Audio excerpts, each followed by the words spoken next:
Nesse trabalho, nós vamos falar sobre a segunda geração do modernismo no Brasil.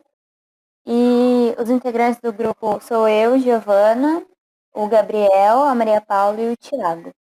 Eu vou começar fazendo uma breve explicação sobre a segunda geração modernista e falar sobre o projeto literário. Bom, a segunda geração modernista, ela aconteceu de 1930 a 1945. Ela foi marcada pelos ideais modernistas apresentados na semana de 1922. E essa geração surgiu num contexto muito conturbado, pois havia acontecido a crise de 1929 em Nova York, a depressão econômica, e os países estavam em crise. E além do Brasil estar em crise, fome, miséria, também aconteceu a Revolução de 30, que representou um golpe de Estado.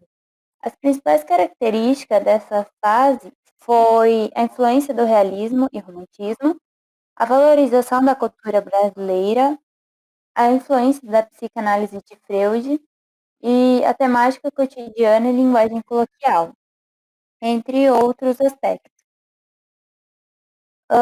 O projeto literário traz uma rica produção poética, uma produção poética e também uma produção de prosa. O universo temático se ampliou e os artistas passaram a se preocupar mais com o destino do homem e da sua presença no mundo. A poesia, na segunda fase do modernismo, se voltava para o sentimento humano, levando o questionamento sobre a existência humana e a compreensão local do mundo e do ser humano cheio de conflitos. A prosa, nesse período, estava voltada para a crítica social, levando em consideração o regionalismo, retratava as regiões do país e usava disso para denunciar os problemas sociais que cada região enfrentava e também buscava trazer uma reflexão para a solução de cada problema. Eu vou falar sobre o Carlos Drummond de Andrade. Ele nasceu no dia 31 de outubro de 1902 em Itabira do Mato Dentro, no interior de Minas Gerais. Ele é filho de Carlos de Andrade e Julieta Drummond, uma família de fazendeiros tradicionais da região. Em 1930, ele publicou seu primeiro livro intitulado Alguma Poesia, e sua morte se deu no dia 17 de agosto de 1987, no Rio de Janeiro. E ele tinha 85 anos. É interessante que ele morreu poucos dias após a morte da sua filha, a cronista Maria Julieta Drummond de Andrade, que era sua grande companheira. Ela havia morrido de câncer e alguns dias depois, se eu não me engano, são 12 dias após a morte dela, ele morreu de infarto. O Drummond, ele escreveu milhares de obras e todas elas receberam um grande destaque naquela época. Seu estilo é caracterizado por poesias em versos livres, concretas, objetivas e com linguagem mais populares.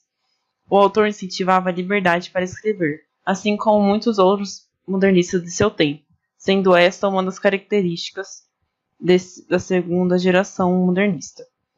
Além disso, ele possuía um tom ácido, com versos irônicos e sarcásticos nas suas escritas. Ele publicou diversas obras. E, além de poemas, escreveu livros em prosa e alguns em temática infantil. O poeta trata em algumas das obras as questões da existência do individualismo e do fazer poético. Na sua fase mais social, ele apresentou versos que mostram solidariedade e desejo de transformação. Além disso, Drummond viveu em um período marcado pela Guerra Fria. Com isso, a incerteza da época foi retratada pelo eu lírico, que se mostrava sem esperança e impotente diante de certas situações nos poemas que ele escreveu. Tá bom, vou falar sobre Vinícius Moraes. Vinícius Moraes foi um grande jornalista, diplomata, cantor, compositor e escritor. Nasceu no Jardim Botânico em 1913 e morou na cidade do Rio de Janeiro em 1980. Dizem que ele começou sua apreciação pela poesia lá pelos seus 9 anos, quando compôs uma poesia amando de uma garota que ele gostava. Ele também teve apreciação pela música, já que ele participava do coral da igreja. E aí acabou tendo apreciação pela música.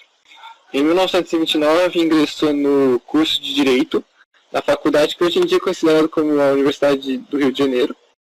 E, basicamente, ele se formou, mas não quis fazer Direito, achou legal.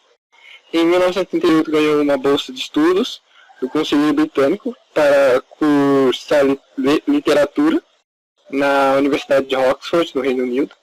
Ele virou diplomata e trabalhou nos Estados Unidos, em Los Angeles, na França e no Uruguai. E regressou ao Brasil em 1964. Em 1969, mandou, por causa ao mando do presidente Arthur Costa Silva, foi exonerado por causa da lei do ato institucional número 5 e por causa que ele era meio contra a ditadura, então acabaram oprimindo o cara. Ele se casou 9 vezes e teve 5 filhos. Ele teve várias obras, e uma das na poesia eu vou citar algumas poesias que ele fez, tipo A Uma Mulher, O Caminho para a Distância, Formar em Exercer-se, Ariana a Mulher, e entre outros. Teatro, ele teve poucos, tipo Orfeu e a Conceição, Cordeirinha a Peregrino e Pobre Menina Rica. Músicas, ele teve Aquarela, A Garota de Ipanema, sua mais famosa, e Eu Sei Que Vou Te Amar, e entre outras. Ele teve várias. Ele foi considerado ele teve várias faces, por causa que as suas primeiras obras tinham uma face mais religiosa. Era uma coisa por causa que ele ainda estava naquela fase de cristiano. Ele era cristão de família, e aí as suas obras tinham poemas que eram mais religiosos, misturavam culpa com romance, e durante esse tempo a maioria das obras dele foi nesse aspecto. E a segunda fase já trazia consigo uma fase mais relacionada ao modernismo, que era o período literário que ele vivia, lá em meados da metade do século XX. Ele vivia tendo as suas obras uma valorização nos ambientes abordados, o dia a dia do brasileiro, a contemplação da natureza brasileira, das mulheres e da musicalidade do país. Fora a linguagem que ele gostava a linguagem brasileira que continha nos seus poemas, músicas, entre outras coisas. Bom, para finalizar, então, a gente vai fazer um comentário sobre 6 poemas aqui. 3 do Drummond e 3 do Vinícius de Moraes. Primeiramente, do Drummond, começamos aqui com o poema Quadrilha. Quadrilha, ele traz uma história a respeito de desilusões amorosas. Ele entra nessa questão com aquela ironia do Carlos Drummond, ele entra na questão cotidiana de como o amor, apesar de sempre presente, ele pode ser uma desilusão. Ele pode acabar trazendo uma situação muito desagradável para muitas pessoas. E ele mistura aquela questão de que dentro do poema as pessoas elas estão trocando de pares. Então, aludindo à quadrilha, né? No final, só uma pessoa acaba saindo feliz dentro desse poema, e é justamente a pessoa que não estava interessada no namoro no primeiro momento, né? Então, o objetivo dele é comentar a respeito dessa questão presente na vida de todas as pessoas.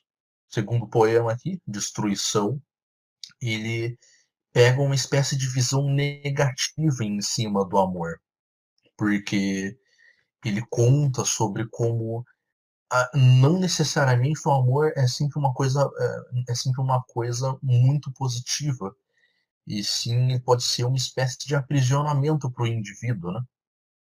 E então, mais uma vez, ele está tentando dar uma nova nuance a essa questão importante da vida das pessoas. O terceiro poema, A Ausência, ele invoca já um ponto diferente. Ele quer falar sobre a memória, sobre a passagem do tempo. Ele conta sobre como a ausência, a saudade, não é apenas uma coisa que é uma coisa faltando na vida de uma pessoa, mas a saudade é uma presença em si. Ela é algo que está presente na vida das pessoas. Passando por Vinícius de Moraes, a gente começa com A Rosa de Hiroshima. Esse poema ele foi feito no contexto da Segunda Guerra Mundial, depois do bombardeio de Hiroshima e Nagasaki. E ele faz ele, de uma maneira poética, ele realiza uma crítica uma crítica a todo aquele contexto terrível que vivia o mundo, né? Então ele se põe a falar a respeito de como a guerra está presente na vida das pessoas daquele tempo. Em seguida, pegando o Soneto do Amigo, o Vinícius de Moraes, todos sabemos ele teve envolvido em muitas parcerias e muitas amizades muito importantes da, ali daquele centro cultural, aquele centro musical do Rio de Janeiro. Então, obviamente, ele era uma pessoa que valorizava muito as amizades e isso era refletido, por exemplo, em alguns poemas como esse, em que ele fala sobre como é a natureza das amizades e por que as amizades são tão importantes, como as amizades são importantes, né? A beleza ali dessa relação. E por fim, um dos mais famosos do Vinícius, que foi feito junto com o Tom Jobim, se tornou uma música muito famosa, que é Pela Luz dos Olhos Teus, que também é outro que fala sobre o amor, que é motivado pelo amor, que acaba ali apontando essa questão de como funciona o contato, a intensidade de olhares dentro de uma paixão, e em contraste, por exemplo, aos poemas que nós comentamos do Drummond, esse é um poema que tem um peso, uma carga positiva em cima do amor, né? Mostrando ali que existem várias nuances diferentes dentro do modernismo, mas sempre todos eles abordando temas que são relevantes para aquele momento moderno, que são relevantes para a natureza do ser humano e, de uma maneira geral, se amarrando à sociedade que eles queriam representar.